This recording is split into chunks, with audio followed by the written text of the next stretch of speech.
गोवर्धन पूजा। वाचन स्वर सुश्री मंदाकिनी जोशी का है। दीपावली की अगली सुबह यानी आज ही के दिन गोवर्धन पूजा की जाती है। गोवर्धन पूजा को लोग अन्नकूट के नाम से भी जानते हैं।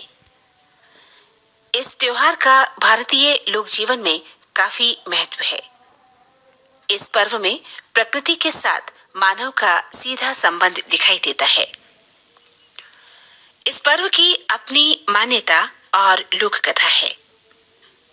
गोवर्धन पूजा में गोधन यानी गायों की पूजा की जाती है।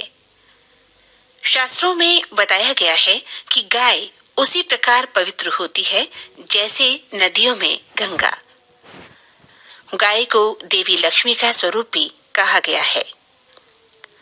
देवी लक्ष्मी जिस प्रकार सुख समृद्धि प्रदान करती है, उसी प्रकार गौ माता भी अपने दूध से स्वास्थ्य रूपी धन प्रदान करती है।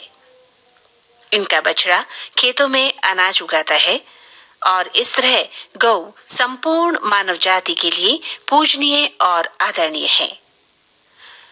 गौ के प्रति श्रद्धा प्रकट करने के लिए ही कार्तिक शुक्ल पक्ष प्रतिपदा के दिन गोवर्धन पूजा की जाती है और इसके प्रतीक के रूप में गाय की भी पूजा होती है। जब कृष्ण ने ब्रजवासियों को मूसलाधार वर्षा से बचने के लिए 7 दिन तक गोवर्धन पर्वत को अपनी सबसे छोटी उंगली पर उठाकर रखा और गोप गोपिकाएं उसकी छाया में सुखपूर्वक रहने लगी। 7वें दिन भगवान ने गोवर्धन को नीचे रखा और हर वर्ष गोवर्धन पूजा करके अन्नकूट उत्सव मनाने की आज्ञा भी थी। तभी से ये उत्सव अन्नकूट के नाम से मनाया जाने लगा है। गोवर्धन पूजा के संबंध में एक लोक गाथा प्रचलित है कि देवराज इंद्र को अभिमान हो गया था। इंद्र का अभिमान चूर करने के लिए भगवान श्री कृष्ण, जो स्वयं लीलाधारी श्री हरि विष्णु के अवतार हैं, ने एक लीला रची।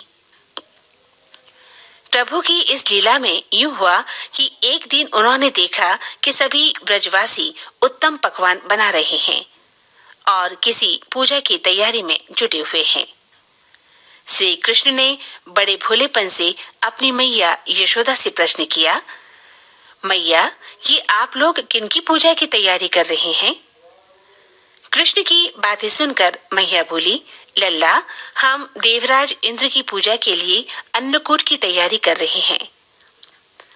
मैया के ऐसा कहने पर श्री कृष्ण बोले, मैया, हम इंद्र की पूजा क्यों करते हैं?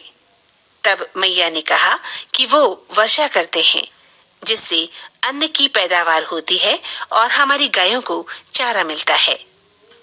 तब भगवान श्री कृष्ण बोले, हमें तो गोवर्धन पर्वत की पूजा करनी चाहिए, क्योंकि हमारी गाय वहीं चरती हैं। इस दृष्टि से गोवर्धन पर्वत ही पूजनीय है और इंद्र तो कभी दर्शन नहीं देते और पूजा न करने पर क्रोधित भी होते हैं, तो भैया ऐसे अहंकारी की पूजा नहीं करनी चाहिए। तब से लीलाधारी की लीला और माया से सभी ने इंद्र के बदले गोवर्धन पर्वत की पूजा की और तभी से आज तक गोवर्धन पूजा को महत्वपूर्ण स्थान दिया जाता है। अभी आप सुन रहे थे आज का विचार गोवर्धन पूजा। वाचन स्वर सुश्री मंदाकिनी जोशी का था। आकाशवाणी बीकानेर का ये ढोला मारू चैनल है। मीडियम वेव 215.05 मीटर अर्थात 1395 किलोहर्ट्ज पर